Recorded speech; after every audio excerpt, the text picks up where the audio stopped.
નમસ્કાર વિદ્યાર્થી મિત્રો, સ્વાગત છે તમારું તમારી પોતાની યુટ્યુબ ચેનલ માય ટીચિંગ ક્લાસમાં। આજે આપણે ભણીશું ધોરણ 7 વિષય સામાજિક વિજ્ઞાન ઇતિહાસમાં પાઠ 9 18મી સદીના રાજકીય શાસકો। આજે સ્વાધ્યાયપોથી પૂરીશું। ચાલો વિદ્યાર્થી મિત્રો પૂરતા જાઓ સરસ અક્ષરે, તેવી તમને બધાને શુભેચ્છા। ચાલો પહેલો પ્રશ્ન છે, સાચો વિકલ્પ શોધી તેનો ક્રમ અક્ષર સામે ચોરસમાં લખો।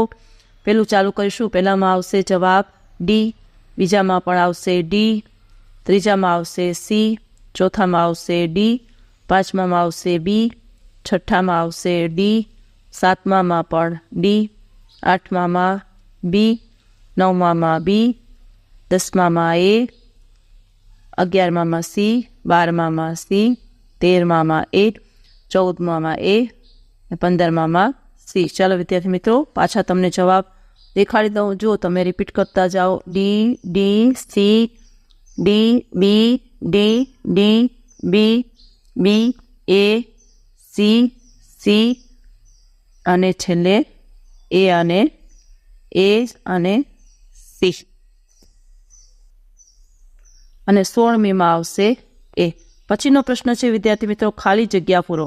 ચાલો સરસ અક્ષરે લખો। પહેલી ખાલી જગ્યામાં લખો બંદા બહાદુરે, બીજીમાં 1739, ત્રીજીમાં નાદેર શાહે, ચોથીમાં 1757, પાંચમીમાં જયસિંહ, છઠ્ઠીમાં જયપુર, સાતમીમાં ખગોળ શાસ્ત્રી, આઠમીમાં શીખ, નવમીમાં રણજીતસિંહજી, છત્રપતિ શિવાજી 10મીમાં અને 11મીમાં બાલાજી વિશ્વનાથ। ચાલો પ્રશ્ન નંબર 3 છે, ખરા ખોટા વિધાનો। ચાલો વિદ્યાર્થી મિત્રો, પહેલામાં ખોટું, બીજામાં ખોટું, ત્રીજામાં સાચું, ચોથામાં ખોટું, પાંચમામાં પણ ખોટું, છઠ્ઠામાં સાચું, સાતમામાં ખોટું, આઠમામાં સાચું અને નવમામાં સાચું। ફરીથી જોઈએ વિદ્યાર્થી મિત્રો ખરા ખોટા વિધાનો। ખોટું, ખોટું, સાચું, ખોટું, ખોટું, સાચું, ખોટું અને સાચું અને સાચું। ચાલો આગળ જોઈએ। પછી છે જોડકા, માં લખો પહેલાના સામે ચોથું, બીજાના સામે પાંચમું, ત્રીજાના સામે પહેલું અને ચોથાના સામે બીજું। બીજા જોડકામાં જોઈમાં આવશે પહેલાના સામે ત્રીજું, બીજાના સામે પહેલું, ત્રીજાના સામે ચોથું અને ચોથાના સામે પાંચમું। ચાલો વિદ્યાર્થી મિત્રો હવે છે 1-2 વાક્યોમાં પ્રશ્ન જવાબ। પહેલા પ્રશ્નનો જવાબ બોલું છું, લખો। ઈસવીસન 1707માં ઔરંગઝેબના અવસાન પછી ભારત નાના નાના રાજ્યોમાં વહેંચાયું। બીજામાં લખો ઈસવીસન 1713માં બાદશાહ જાફર શાહને પદભ્રષ્ટ કરીને કુતુબ શહેરનું મુગલ ગાદી પર આવ્યો। પછી લખો ત્રીજો, ઈસવીસન 1767માં અંગ્રેજો અને મુગલ બાદશાહ આલમ બીજા વચ્ચે બક્સરનું યુદ્ધ થયું। એ યુદ્ધમાં શાહ આલમને બીજાને હરાવીને અંગ્રેજોએ તેને કંપનીનો પેન્શનર બનાવી દીધો। ચોથામાં લખો બંગાળના પ્રથમ નવાબનું નામ સિરાજુદ્દૌલા હતું। પાંચમામાં લખો જયપુરની સ્થાપના રાજા સવાઈ જયસિંહે કરી હતી। છઠ્ઠામાં લખો રાજા સવાઈ જયસિંહ મહાન ખગોળશાસ્ત્રી હતા। તેમણે દિલ્હી, જયપુર, ઉજ્જૈન અને મથપુરામાં આધુનિક વેધશાળાઓ સ્થાપી હતી। સાતમામાં લખો રણજીતસિંહ સુકરચિયા નામના શીખ સમૂહમાંથી આવતા હતા। ચાલો વિદ્યાર્થી મિત્રો હવે 8મો પ્રશ્ન, એનો જવાબ લખીએ। રણજીતસિંહે તેમના સૈન્યમાં યુરોપિયન સેનાપતિઓ અને સૈનિકોની નિમણૂક કરી હતી। તેમણે તેમના સૈન્યને યુરોપના દેશોના સૈન્યની જેમ અતિ આધુનિક બનાવ્યું હતું। 9મું, છત્રપતિ શિવાજીએ મુગલ સમ્રાટ ઔરંગઝેબ, બીજાપુરના સુલતાન, પોર્ટુગીઝોની સફળ સામનો કરી દખ્ખણમાં સ્વતંત્ર રાજ્યનું નિર્માણ કર્યું હતું। 10મામાં લખો શિવાજીના પૌત્ર શાહે કેદ કર્યો હતો। પછીનો પ્રશ્ન લખો, પાણીપતનો ત્રીજું યુદ્ધ ઈસવીસન 1761માં મરાઠાઓ અને ઈરાનના શાહ અહેમદ શાહ અબ્દાલી વચ્ચે થયું હતું। છઠ્ઠું લખો વિદ્યાર્થી મિત્ર, ટૂંકમાં ઉત્તર લખો। એમાં લખો રાજા સવાઈચંદ્ર કુશાગ્ર રાજનેતા, સુધારક, કાયદાવિદ અને વિજ્ઞાન પ્રેમી હતા। તેમણે જયપુર શહેરની સ્થાપના કરી હતી। તેઓ મહાન ખગોળશાસ્ત્રી હતા। તેમણે દિલ્હી, જયપુર, ઉજ્જૈન અને મથુરામાં આધુનિક વેધશાળાઓની સ્થાપના કરી હતી। બીજામાં લખો પેશવા બાજીરાવ પહેલો કુશળ યોદ્ધા અને કુશળ રાજનીતિજ્ઞ હતા। તેમણે સૌ પ્રથમ મુગલ વિસ્તારો મરાઠા સામ્રાજ્યમાં ભેળવી દીધા। એ પછી તેમણે માળવા, ગુજરાત અને બુંદેલખંડ જીતી લીધા। તેમણે હૈદરાબાદના નિઝામને પણ હરાવ્યો। આ રીતે પેશવા બાજીરાવ પહેલાએ મહારાષ્ટ્રને એક મહાન સામ્રાજ્યમાં પરિવર્તિત કર્યું।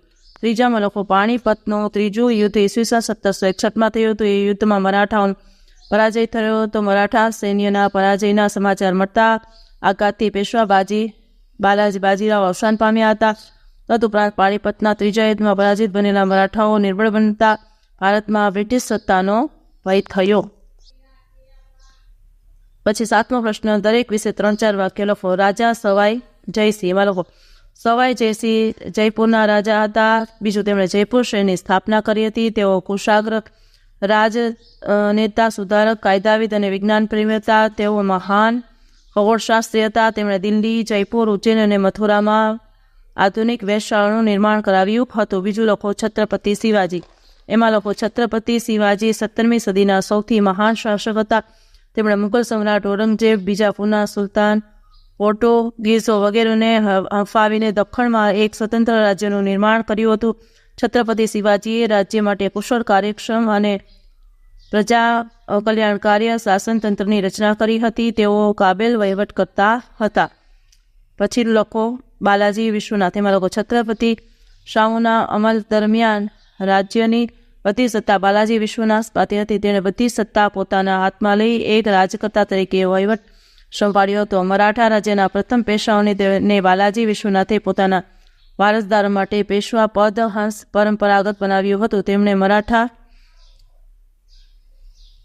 પછી લખો ચોથામાં પેશવા બાજીરાવ પહેલો કુશળ યોદ્ધા અને કુશળ રાજનીતિજ્ઞ હતો. તેણે મુઘલ વિસ્તારો મરાઠા સામ્રાજ્યમાં મેળવી દીધા હતા. તેણે હૈદરાબાદના નિઝામને હરાવ્યો હતો. તેણે મહારાષ્ટ્રને એક મહાન સામ્રાજ્યમાં પરિવર્તિત કર્યું હતું. ચાલો વિદ્યાર્થી મિત્રો, 8મો પ્રશ્ન લખો. ઉત્તર, શીખ સામ્રાજ્યના શક્તિશાળી શાસક રાજ્ય રણજીતસિંહની કામગીરી જણાવો. લખો રણજીતસિંહ શીખ સામ્રાજ્યના મહાન શાસક હતા. તેણે લાહોર, અમૃતસર, કાશ્મીર, પેશાવર અને મુલતાન પર વિજય મેળવી શીખ સામ્રાજ્યનો ખૂબ વિસ્તાર કર્યો હતો. તેમણે તેમના લશ્કરમાં યુરોપિયન સેનાપતિઓ અને સૈનિકોની નિમણૂક કરી હતી. તેમણે તેમના સૈન્યને યુરોપના દેશોના સૈન્યની જેમ અતિ આધુનિક બનાવ્યું હતું. રણજીતસિંહે લાહોરમાં તોપ બનાવવાનું કારખાનું સ્થાપ્યું હતું. તેઓ ધાર્મિક રીતે ઉદાર હતા. રણજીતસિંહના અવસાન પછી અંગ્રેજોએ ઈસવીસન 1849માં શીખ સામ્રાજ્યને બ્રિટિશ સામ્રાજ્યમાં ભેળવી દીધું હતું. પછીનો લોકો 8, માનવ સર્જિત આપત્તિ કઈ છે? તો કે બોમ્બ વિસ્ફોટ. આગાહી શક્ય છે એવી કુદરતી આપત્તિ? તો કે પૂર. આગાહી શક્ય છે એવી કુદરતી આપત્તિ કઈ છે? તો કે સુનામી. પૂરની ઘટનાને સામાન્ય રીતે નદી સાથે જોડવામાં આવે છે.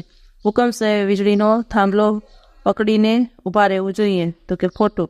ભારતમાં વાવાઝોડાની અસર ક્યાં અનુભવાય છે? તો કે ભારતમાં વાવાઝોડાની અસર દેશના પૂર્વ કિનારે અને મલબાર કિનારે તેમજ કચ્છ અને સૌરાષ્ટ્રના કિનારે અનુભવાય છે. અને 18મી સદીના રાજકીય શાસકો તેમાં ઉત્તમ રાજનીતિજ્ઞતા રાજ્યનો સારો વિકાસ થયો હતો. ચાલો વિદ્યાર્થી મિત્રો, આટલું. લાઇક કરો, શેર કરો અને મારી ચેનલને સબસ્ક્રાઈબ પણ કરો.